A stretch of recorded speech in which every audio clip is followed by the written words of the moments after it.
Hi Primary 3. Thank you so much for sending in your stories all about Treasure Island. They're absolutely fantastic. I've got far too many to read out, but I've got a wee selection here that I hope you will enjoy.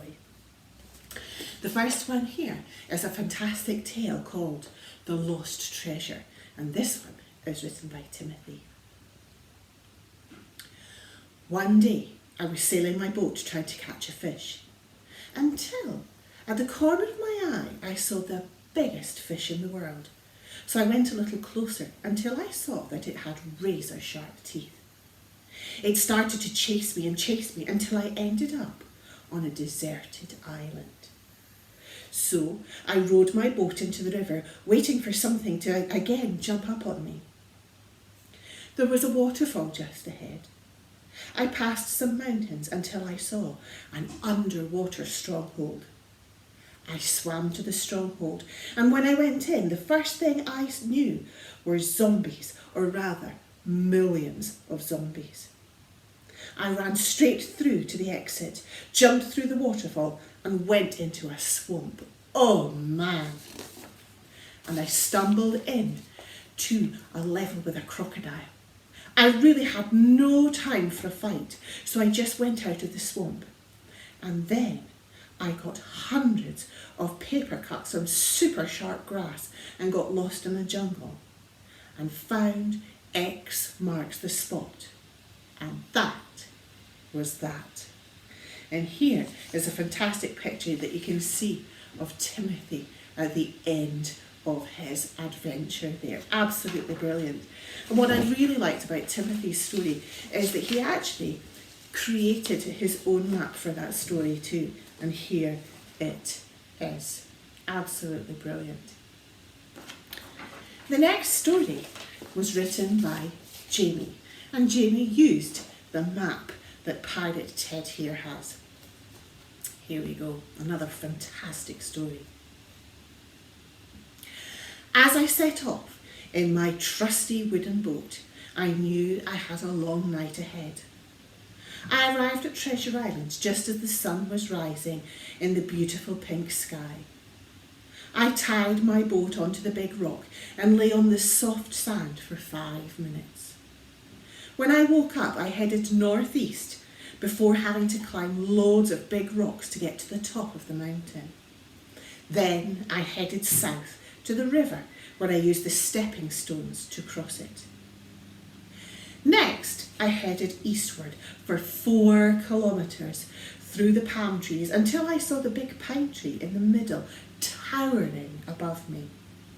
So I took my shovel out of my pack and started to dig under the big pine tree.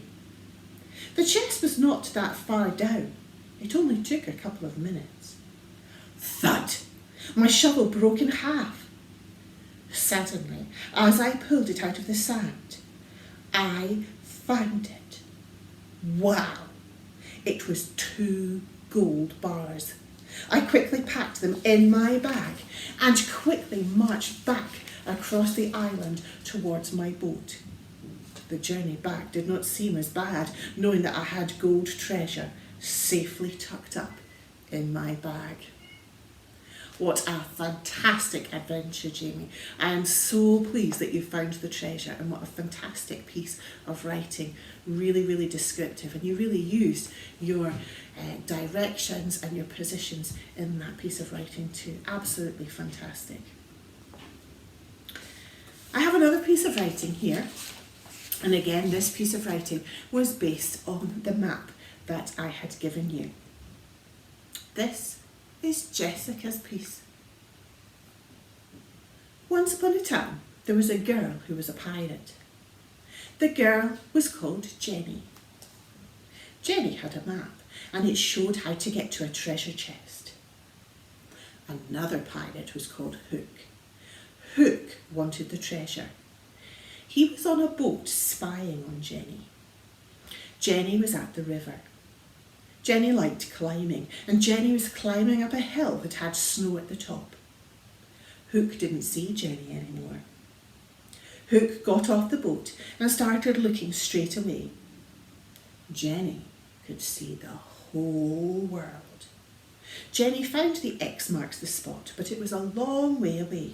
But she started walking anyway. Jenny went down a ski slope. Jenny passed some rocks and then saw a forest. And then she saw the X that marked the spot. And then Jenny dug it up and she found the treasure. Another fantastic ending there. A lovely, lovely story. So thank you very much, Jessica. The last one that I'm going to read to you today is a story that was written by Ewan. And this is a very, very exciting tale. And you'll see here in this story that he's done something very, very clever, because not only did he use this map, but he created a second map in his story, and it's made it just a very, very exciting tale. This one is called Race to Treasure Island. Back in the time of the pirates, Blackbeard was captured by the Navy, but his treasure was never recovered. The last seen location of his ship before it was captured was 5 miles off a deserted island, surrounded by huge sharks as big as the school assembly hall. The map to the treasure was never found on his ship, but Blackbeard had made 2 maps to the treasure. One map to find the second map that would lead to the treasure. Late at night, my brother Fraser and I were going to get a Charles Dickens book, and when we took it out of the bookcase, a secret passage into a hidden underground cavern appeared. When we went into the cavern, there was a long path lit by torches, and when we reached the end of it, we found an old treasure chest. The chest had a skull and crossbones marked on it. The chest was locked. I was scared and Fraser was frightened. I was also a bit happy, because if we found some treasure, we would be rich. I took a torch from the slot in the wall of the passage, and Fraser and I went back up the passage into the kitchen and through our dark house. It was as dark as the deepest crevice on the ocean floor. We silently ran back through the house to get Dad's axe from the utility room. Once we had the axe, we went back down into the cavern, where we chopped the lock off the treasure chest with the axe. Inside was a map with a message inscripted on it. To find the treasure, you must go to the harbour and find the boat shaped like a pistol. So Fraser and I took my mum's car keys and hijacked our own car. We drove a few miles south and then a few miles west to get to the harbour. Once we were at the harbour, we found a capsized boat in the shape of a pistol. To get the boat back the right way up, we flipped over a fish, as Chinese myth has it that if you flip over a fish, it capsizes a boat somewhere in the world. As the boat was already capsized, the fish flipping made the boat the right way up. Using the axe, we broke through the metal door to get the tools we needed from a boat garage. Then Fraser and I worked all through the night on turning the boat back into what it originally was, a speedboat.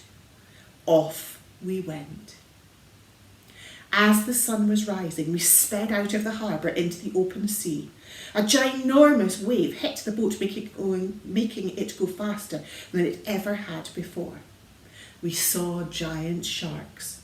We then noticed another inscription on the map. It said, "Sharks the size of whales will come to this island to feed on small rocks." From that, we knew we had to follow the giant sharks. What we didn't know was that someone was following us. At that point, we found ourselves heading towards a colossal island about 24 kilometres long and 15 kilometres wide. The island looked like a giant orca coming out of the ocean. Once we arrived at the island, we went into a shallow cove. We hooked the boat up to a rock with a rope. Then we got out of the boat and tried to find some shelter. We could either head up the river to the mountains or try and find some shelter under the palm trees. We went to the mountains because we had seen clear blue water running down from the mountains, meaning that there would be lots of plants that we could eat to make sure we stayed hydrated.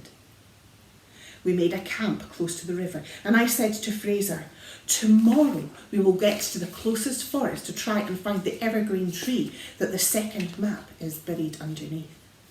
But then I accidentally dropped the map into the river. We tried to get it back, but the river was too fast and it got flushed back into the sea. Night came. From the mountains we saw another boat arrive at the harbour. This worried us. It meant that there was someone else on the island. We knew they were evil because they had a bunch of thugs with them. So we took Dad's axe and got a long stick and turned the axe into a sword for protection. We also made a spear out of a long, thin stick.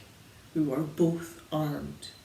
One of us then kept watch whilst the other slept until midnight. Then we switched. We knew the thugs were planning to go into the forest and find the treasure before Fraser and I found it. Or even worse, they found us. The thugs were scared of us because they thought we would sneak around them and call the Navy. Eventually we decided that it would be better to set off right now in the middle of the night to get to the treasure. I could remember what the map had shown. We knew that a second map was hidden in the middle of a forest, but we didn't know which one. We decided to go to the smaller forest because we thought we'd have a better chance of getting out of it. However, Fraser remembered that it was hidden under an evergreen tree, 60 metres high. The only way to find out which forest the evergreen tree was in to go to the top of the mountain. It was a hard journey up. It was so high and there was snow on the ground. It was thick, deep and made us feel as cold as if we'd been locked in a freezer for 5 weeks. But we got to the top. Then we realised that this mountain wasn't a mountain at all. It was a giant volcano. But the lava wasn't hot enough to melt all the snow. At the top there was a big crater. At the bottom of it was molten lava. But from the top we could find the forest with a tall evergreen tree. It was about 10 kilometres southeast of us. From the top of the mountain we also spotted the thugs. They had found our footsteps in the mud and they were heading to the volcano. We were terrified as you would be if you were in a forest being hunted down by wild wolves. We rappelled down the side of the mountain, not using our feet so the thugs didn't know which way we had gone.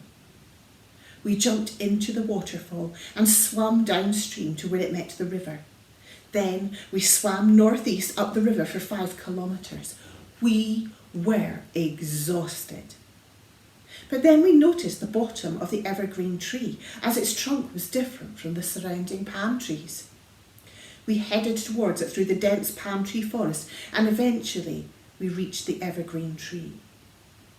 But unfortunately, the thugs had found us. We could see them at the edge of the forest, so we dug with our hands as fast as a squirrel would if another squirrel was trying to get its nuts. As we dug, we hit something with our hands. We tried to pull it out. Eventually, we got it out. It was a small box made of pure gold. On the box it said, "This is some of my fortune." With our bare hands we lifted up the heavy box lid. Inside was a map and a pistol. The map was of our house. So we knew we had to go back home as fast as we could, seeing as the thugs were closing in. We ran all the 15 kilometres back to our speedboat. We got into the boat and sped back to the harbour. At the harbour we got back into our car and drove back home. But at our house there were more thugs waiting for us. We still had our weapons and the gold box, map and pistol. We knew we had to get back into the house somehow and down into the secret cavern because the map had an X marks the spot inside the cavern. Fraser and I knew how to get into our back garden undetected by going into the neighbours and climbing over the fence. We quickly went next door and hoisted ourselves up and over the fence. We were in the back garden and ran to the back door. Since Fraser and I still had the car keys, they also had the key for the back door. We opened the back door and got into the house where the Charles Dickens book was still out of the bookcase. The cavern door was still open. Mum and Dad were still in bed. We went into the cavern and looked inside the chest again. There was a small engraving of a pistol in the chest, so we put the gun in place. A secret door opened beside us. Inside it was a massive hall of gold coins, diamonds and doubloons. We were very excited. With this, we could buy Amazon. Unfortunately, the thugs had broken in. Now and only now we had to fight the thugs with our weapons. The fight was on. It was epic. We thwacked one of the thugs over his head, stole his club and knocked all the other thugs out. We then called the police and some historians. The police arrested the thugs and the historians told us that this was Blackbeard's treasure that was never recovered by the English Navy. I thought about the adventures for years after. At the age of 37, in 2050, one of my children discovered a new secret passage, and I called Fraser. He came over and we decided it was time to tell our children about our past adventure. A new adventure was just beginning. And that is a fantastic story. What fantastic words, vocabulary, and what excitement Ewan put in his story there. I was so excited to read that, and I hope that you enjoyed those stories too. Another exciting thing is that at the end of his story here, Ewan has put, "to be continued." So let's watch out for that sequel. I'm sorry I couldn't read everybody's story, but thank you so much for all your hard work and effort you've put into them. I think all of your stories were absolutely fantastic.